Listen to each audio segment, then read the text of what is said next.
Hey everyone, welcome back for another episode of the Moreno Show.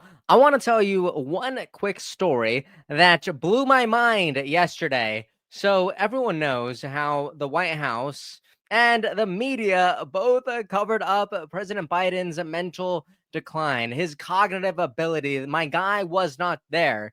He got lost trying to go to the restroom. The debate stage alongside President Trump was absolutely horrendous. But there's so many fingerprints of this long before the debate. I'm talking about 4 years leading up to that moment.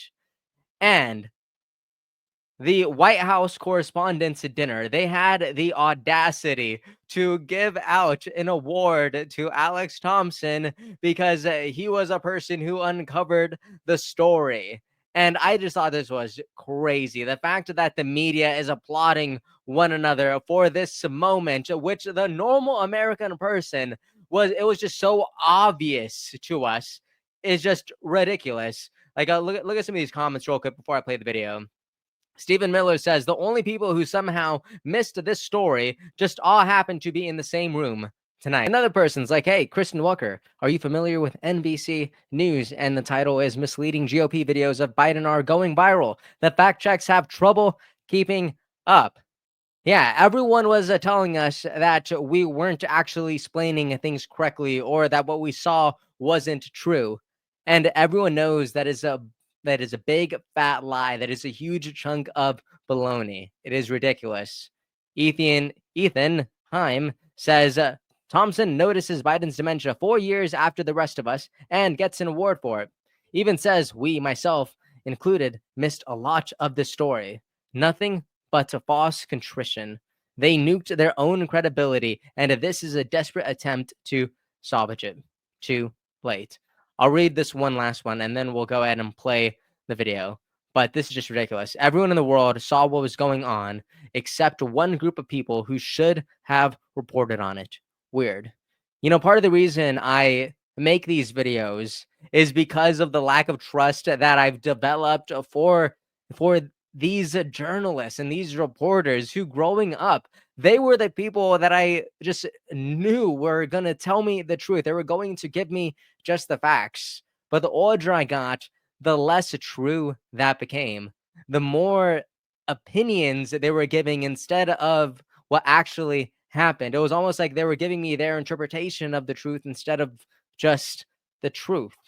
So I'll go ahead and play this video just for I'll go ahead and play the whole video. Actually, it's just 5 minutes, but it is really, really interesting. And then we'll go ahead and talk about it a little bit more at the end of this. Also, guys, if you like having conversations like this, please consider liking and subscribing. It's one of the best ways you can help me out. Okay, check this out.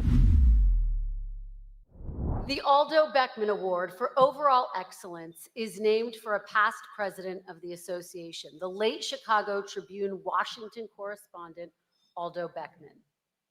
The award was established in 1981 to recognize a correspondent who personifies the journalistic excellence and personal qualities of Aldo Beckman: impartiality, integrity, and a deep knowledge of the presidency. The award also includes a prize of $2,500. This year's award goes to Alex Thompson of Axios.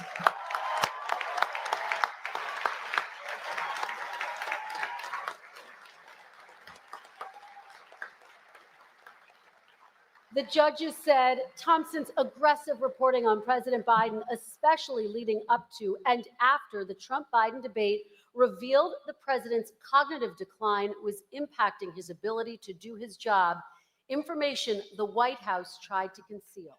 Ladies and gentlemen, the White House Correspondents Association is pleased to give the Aldo Beckman Award to Alex Thompson.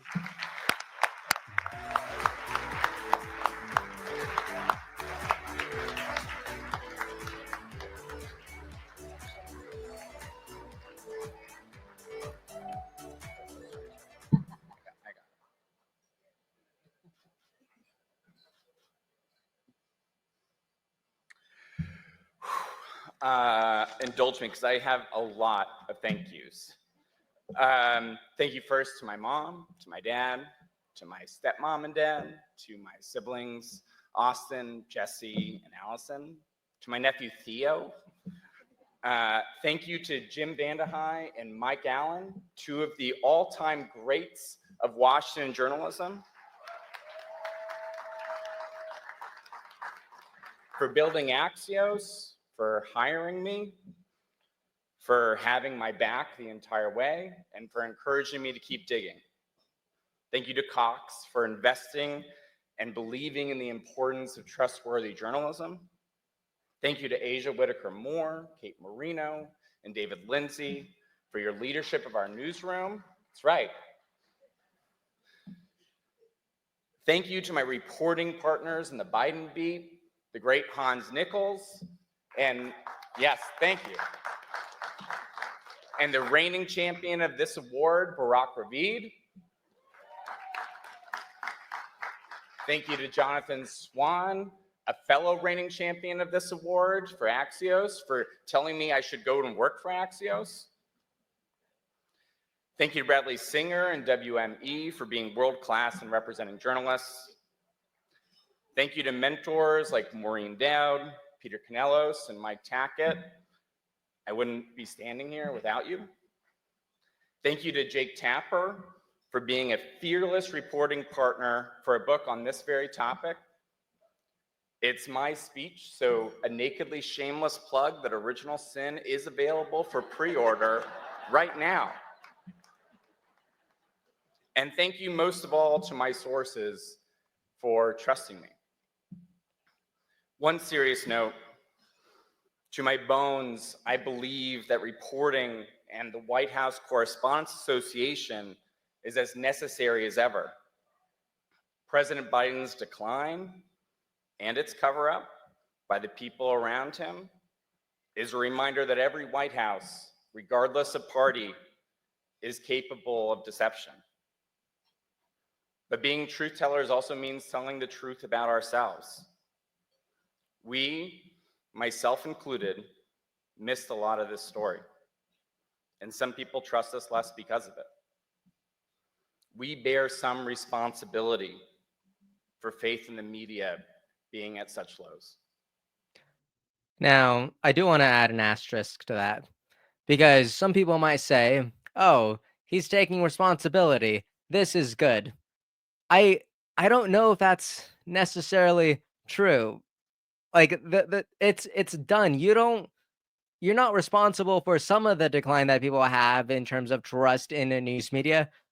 You guys are responsible for the entire decline of trust, because your guys' inability to look at something that's so obvious and to essentially tell the American people, the American public, that what they are seeing is not true. The level of gaslighting is insane. It is ridiculous. I saw this comment that I think it just perfectly wraps up this entire moment. John Daniel Davidson says, they didn't miss the story. They covered it up.